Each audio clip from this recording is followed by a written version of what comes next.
So I've covered this issue before on my videos, but I thought I'd address it again because it has proposed itself again, I guess. So quite a while back, if you guys remember this, I'd be surprised. It was sometime in January, right near the beginning of my trip, we encountered a problem trying to get from Laos to Vietnam, and that problem was the Tet New Year, the Vietnamese New Year.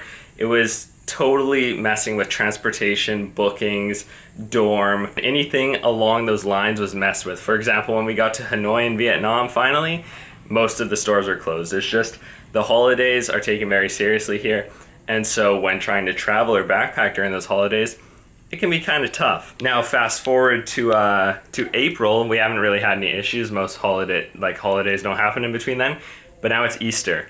And the Philippines is very strongly Catholic, meaning that Easter is also taken very seriously, meaning that, again, booking, any transportation, most shops, stuff like that, it's gonna be hard to get around. It's not very easy to find where we're going next because we spent a couple days in Port Barton and I love it here, but I don't want to spend 4 more days here before we can move on, as that's getting very close to when I have to leave the Philippines. So I want to explore more, but it's hard to do that with the Easter going on. A quick little trick of the trade, I guess I've learned along the way, and for anyone else who's backpacking, what you can actually do is when you find a hostel online or you've heard about a hostel online, I would say 95% of them have Facebook pages. So you can just head over to your phone, your little mobile device, and you can message them on here. And so that's just what I've done, asking about room. It's probably the best way to get in contact with them. Most people have Facebook on their phone, so they're able to respond very speedy and fast.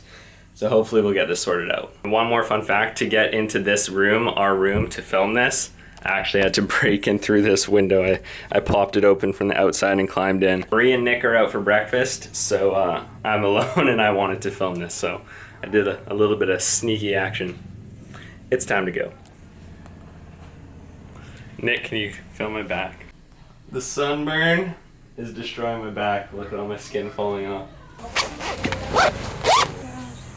So, while we wait for the hostel to respond, we're not going to let the day go to waste. We are actually headed to the White Beach.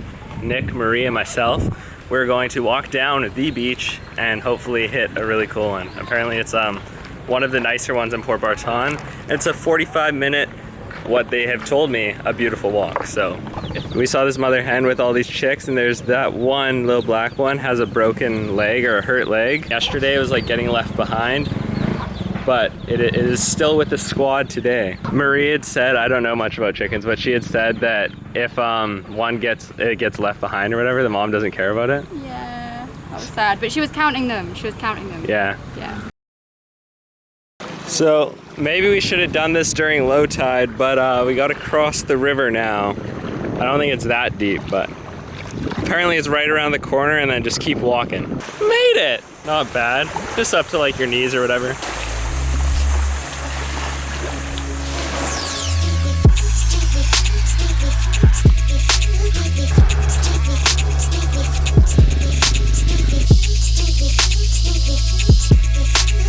Oh my gosh.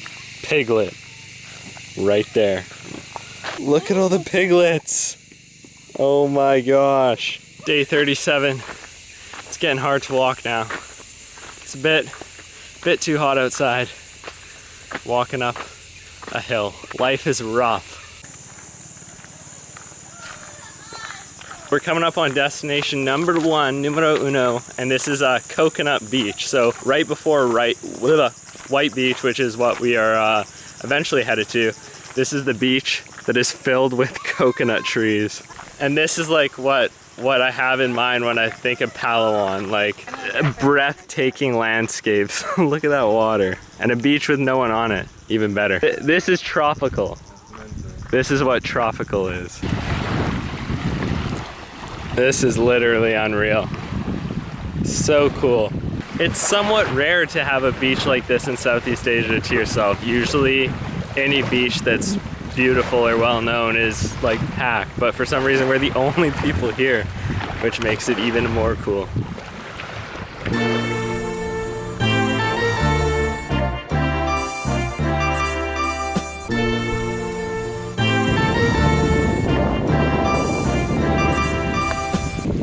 So Nick was a forward thinker and decided to bring a hammock, which was clearly a good idea because that looks pretty comfortable. I think it's time for a swim.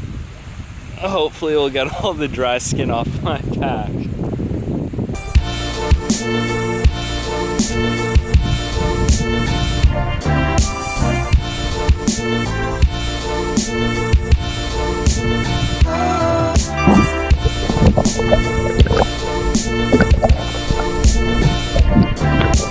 While I'm sitting out here just chilling, getting sunburnt and all, I thought I would take some time to just thank you guys, the viewers, for the 4,000 subscribers. Every subscriber, just insane, thinking that people watch my videos, watch me vlog, watch me go about my life and listen to what I have to say. It's crazy to me. So yeah, I just want to take this time to say thank you so much, like I do at the end of every one of my videos.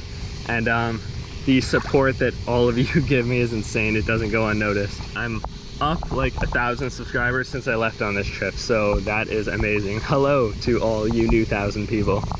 That's unreal. 4,000 people have clicked that little button, and putting that into real life terms, that's a good amount of people, so thanks. So every time I find a beach, I try to work on my handstand. This has been the vacation of backflips, perfecting a backflip, and handstands. Oh! Oh no! Surely, slowly but surely improving. One day, one day, one day. So we've made a slight detour from the White Beach. We're actually headed to the Jungle Bar, which is kind of, I'm not gonna lie, kind of in the middle of nowhere. There's like one house there, but we've been walking for 20 minutes with nothing around us, but it's just up ahead. So we'll go check that out.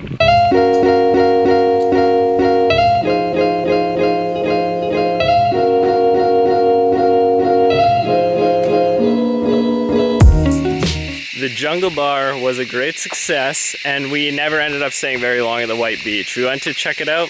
It was all right, but definitely not as cool as Coconut Beach, which we are back at. Yeah, the White Beach, you had to pay an entrance fee, and there were quite a few people there, so we decided we'd come and catch the sunset at the beach where no one is except us. And the coconuts. I love coconuts. Got the time lapse to record in that, which is stunning. And then we have this entire beach to ourselves. And those guys. Traveling to this part of the world has taught me I need to think of more adjectives to describe beautiful things, because right now it's like stunning, beautiful, amazing. Those are my three main. I say it a lot. I've noticed that. But really, this part of the world is its own thing. It is quite picturesque.